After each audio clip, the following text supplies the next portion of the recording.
पैठणमध्ये संत एकनाथ महाराज पालखी मानाच्या अधिकाराचा वाद हा पुन्हा एकदा उफाळून आलाय।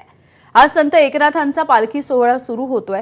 पैठणवरून पंढरपूरच्या दिशेने प्रस्थान ठेवले जाणार आहे। मात्र त्याआधी एकनाथ महाराज संस्थान आणि नाथ वंशज हे पुन्हा एकदा आमने सामने आलेत। संत एकनाथ महाराजांच्या पारंपरिक पालखी मार्गावरून दुसरी पालखी किंवा दिंडी काढण्यासाठी मनाई करावी अशी मागणी संस्थानाने जिल्हा प्रशासनाकडे केली।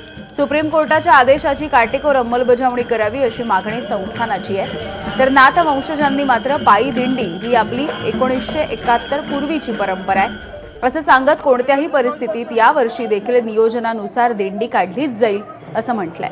आता प्रशासन या मागणीच्या संदर्भात काय निर्णय घेणार याकडे वारकरी आणि भाविकांचं लक्ष आहे।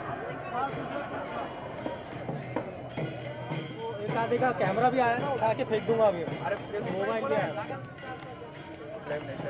लिटरली बोल रहा।